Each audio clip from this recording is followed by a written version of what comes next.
আকাশবাণী খবর পড়ছি প্রবাল বন্দ্যোপাধ্যায়। বিশেষ খবর। প্রধানমন্ত্রী নরেন্দ্র মোদী কৃষকদের আশ্বস্ত করে বলেছেন, নতুন কৃষি আইন তাদের সুবিধের দিকে তাকিয়েই আনা হয়েছে। কেন্দ্র আজ নতুন দিল্লিতে আলোচনার জন্য বিক্ষোভরত কৃষক নেতাদের আমন্ত্রণ জানিয়েছে। দেশে করোনা থেকে আরোগ্যের হার বৃদ্ধি পেয়ে 93.94% হয়েছে। গত 24 ঘণ্টায় রোগমুক্ত হয়েছেন প্রায় 42,000। কেন্দ্রীয় স্বাস্থ্য মন্ত্রক বাজার এলাকার জন্য নতুন কোভিড নির্দেশিকা জারি করেছে। বিএসএফ এর 56তম প্রতিষ্ঠা দিবস পূর্তি উপলক্ষে স্বরাষ্ট্রমন্ত্রী অমিত শাহ বাহিনীর জওয়ানদের অভিনন্দন জানিয়েছেন। নবনির্বাচিত মার্কিন রাষ্ট্রপতি জো বাইডেন দেশের পরবর্তী অর্থসচিব হিসেবে কেন্দ্রীয় ব্যাংকের প্রাক্তন প্রধানের নাম ঘোষণা করেছেন। করোনা সংক্রমণ এড়াতে মাস্ক পরুন ও ঠিকভাবে পরুন, 2 গজ দূরে থাকুন, নিরাপদ দূরত্ব বজায় রাখুন, হাত ও মুখ পরিষ্কার পরিচ্ছন্ন রাখুন। আসছে বিস্তারিত খবরে। প্রধানমন্ত্রী নরেন্দ্র মোদী কৃষকদের আশ্বস্ত করে বলেছেন, নতুন কৃষি আইন তাদের সুবিধের দিকে তাকিয়েই আনা হয়েছে। সরকার শুধুমাত্র যে তাদের জন্য বাজারে নতুন সুযোগ সম্ভাবনা উন্মুক্ত করে দিতে চায় তাই নয়, মান্ডি ব্যবস্থাকেও মজবুত করা তাদের অন্যতম লক্ষ্য। দেশের কৃষকরা আত্মনির্ভর ভারত অভিযানের নেতৃত্ব দেবেন বলেও শ্রী মোদী দৃঢ় প্রত্যয় ব্যক্ত করেন। তিনি গতকাল তার সংসদীয় কেন্দ্র বারাণসীতে এক জনসভায় ভাষণ দেন। কৃষকদের কল্যাণে তার সরকার প্রতিশ্রুতিবদ্ধ এবং তাদের বীজ সরবরাহ, সেচের ব্যবস্থা, বিপণন ও বীমার সুবিধা দিয়ে সব রকম আয় বৃদ্ধির চেষ্টা চালানো হচ্ছে বলেও প্রধানমন্ত্রী উল্লেখ করেন। কৃষি আইন সম্পর্কে প্রধানমন্ত্রী বলেন, কৃষকদের তাদের উৎপাদিত ফসল বাজারে বিক্রির জন্য সুযোগ পাওয়া দরকার।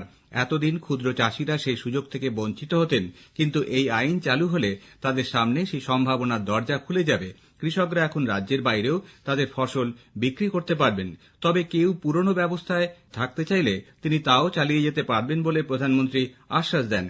কৃষিক্ষেত্রে সংস্কার নিয়ে কৃষকরা যে দ্বন্দ্বে রয়েছেন তার কারণ পূর্বতন বিভিন্ন সরকারের আমলে নানাভাবে তারা প্রতারিত হন। কেন্দ্র আজ উচ্চস্তরীয় মন্ত্রীগোষ্ঠীর সঙ্গে বৈঠকে বসার জন্য কৃষকদের আমন্ত্রণ জানিয়েছে। বিক্ষোভরত কৃষকদের উদ্দেশ্যে লেখা এক চিঠিতে কেন্দ্রীয় কৃষি ও কৃষক কল্যাণ মন্ত্রকের সচিব সঞ্জয় আগরওয়াল জানিয়েছেন, দুপুর 3টে নাগাদ নতুন দিল্লির বিজ্ঞান ভবনে কৃষক নেতাদের আলোচনার জন্য ডাকা হয়েছে। কৃষিমন্ত্রী নরেন্দ্র সিং তোমর বলেছেন, নতুন কৃষি আইন নিয়ে কৃষকদের সঠিক বার্তা দিতে এই বৈঠক আহ্বান করা হয়েছে।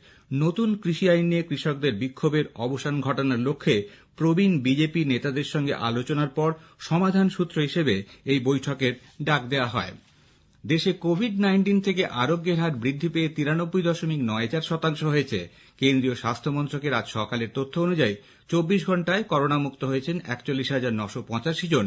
মোট আরোগ্যপ্রাপ্তের সংখ্যা 88,89,585। নতুন করে 31,118 জন সংক্রমিত হওয়ায় মোট পজিটিভ রোগীর সংখ্যা বেড়ে দাঁড়াল 94,62,809। বর্তমানে চিকিৎসাধীন 4,35,603 জন, যা মোট পজিটিভ রোগীর 4.60%। গত 24 ঘণ্টায় 482 জনের মৃত্যু হওয়ায় মৃতের সংখ্যা বেড়ে হয়েছে 1,37,621। মৃত্যুহার 1.45%, যা বিশ্বে অন্যতম সর্বনিম্ন। কেন্দ্রীয় স্বাস্থ্য মন্ত্রক বাজার এলাকার জন্য নতুন কোভিড-19 নির্দেশিকা জারি করেছে। নির্দেশিকায় মাস্ক না পরলে জরিমানা ও ব্যস্ত সময় পরে দোকানে কেনাকাটা করলে পণ্যের ওপর মূল্য ছাড় বা ডিসকাউন্টের সংস্থান রয়েছে।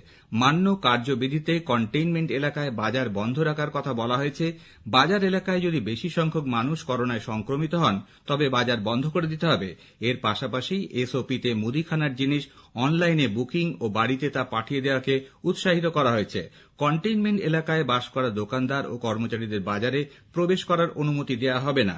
ওই নির্দেশিকায় বাজার এলাকায় কোভিড নিয়মাবলী যথাযথভাবে মেনে চলা হচ্ছে কিনা তা দেখার জন্য বাজার কর্তৃপক্ষকে দায়িত্ব দেওয়া হয়েছে। বাজারের প্রবেশ মুখে ও গাড়ি রাখার জায়গায় সরকার অনুমোদিত দামে মাস্ক বিক্রয়ের জন্য কিয়স্ক স্থাপন করার পরামর্শ দেওয়া হয়েছে। বিশ্ব স্বাস্থ্য সংস্থা হু এর প্রধান টেড্রস আদানম গেব্রেসিউস বিশ্ব নেতৃবৃন্দকে নভেল করোনা ভাইরাসের উৎস সন্ধানে রাজনীতি না করার পরামর্শ দিয়েছেন। এই ধরনের প্রয়াস এই ভাইরাস সম্পর্কে সত্য উদ্ঘাটনে সাহায্য করবে না। জেনেভাতে এক সাংবাদিক সম্মেলনে তিনি বলেন, হু উহান থেকে যে সমস্ত তথ্য পাওয়া গেছে সেগুলি নিয়ে অনুসন্ধান চালাবে। কেন্দ্রীয় স্বরাষ্ট্রমন্ত্রী অমিত শাহ বলেছেন, অর্থনীতির উপর কোভিড-19 এর প্রতিকূল প্রভাবের কথা ভেবে প্রধানমন্ত্রী নরেন্দ্র মোদী এই কঠিন সময়কে নীতি নির্ধারণের ক্ষেত্রে উপযুক্ত সিদ্ধান্ত গ্রহণে কাজে লাগিয়েছেন। আহমেদাবাদে ভার্চুয়াল মাধ্যমে দুটি ফ্লাইওভারের উদ্বোধন করে গতকাল স্বরাষ্ট্রমন্ত্রী বলেন, কৃষি, বিদ্যুৎ বা কর সংস্কারের মতো বিভিন্ন ক্ষেত্রে সরকার দীর্ঘমেয়াদী নীতি গ্রহণ করেছে। সাংহাই সহযোগিতা সংস্থা এসসিওর সরকার প্রধানদের 19তম বৈঠক গতকাল সদস্য দেশগুলির যৌথ ঘোষণাপত্রের মাধ্যমে শেষ হয়েছে।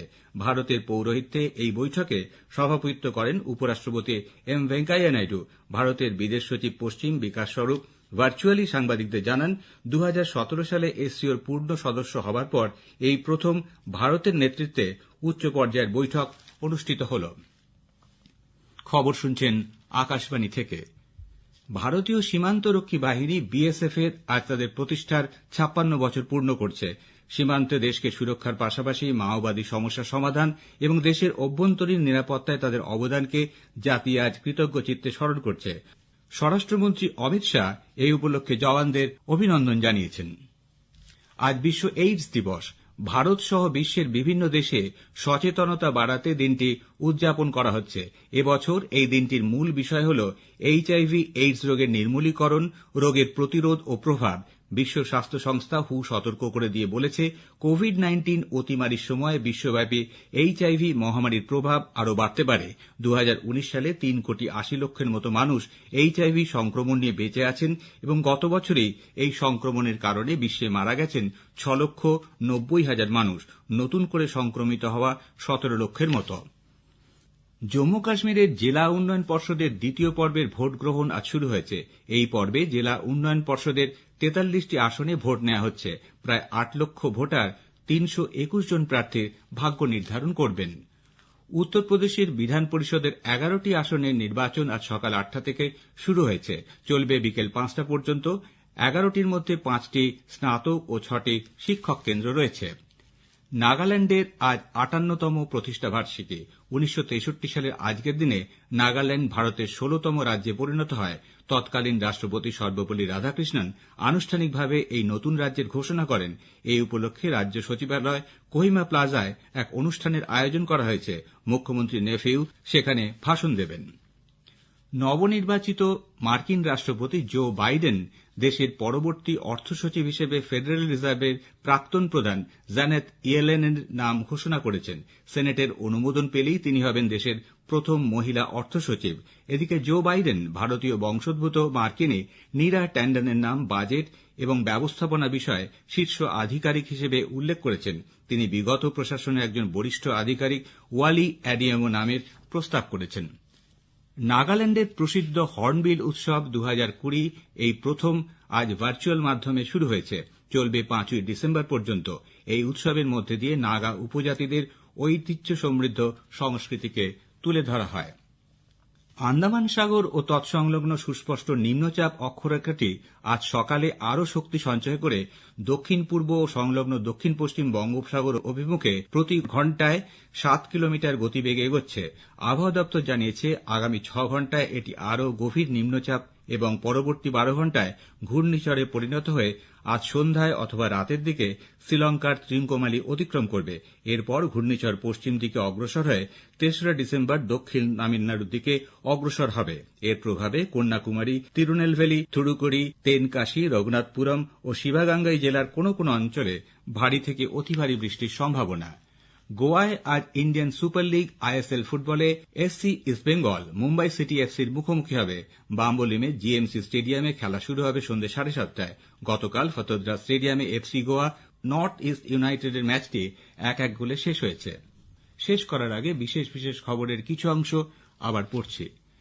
প্রধানমন্ত্রী নরেন্দ্র মোদী কৃষকদের আশ্বস্ত করে বলেছেন, নতুন কৃষি আইন তাদের সুবিধার দিকে তাকিয়েই আনা হয়েছে। কেন্দ্র আজ নতুন দিল্লিতে আলোচনার জন্য বিক্ষোভরত কৃষক নেতাদের আমন্ত্রণ জানিয়েছে। দেশে করোনা থেকে আরোগ্যের হার বৃদ্ধি পেয়ে 93.94% হয়েছে। গত 24 ঘণ্টায় রোগমুক্ত হয়েছেন প্রায় 42,000। কেন্দ্রীয় স্বাস্থ্যমন্ত্রক বাজার এলাকার জন্য নতুন কোভিড নির্দেশিকা জারি করেছে।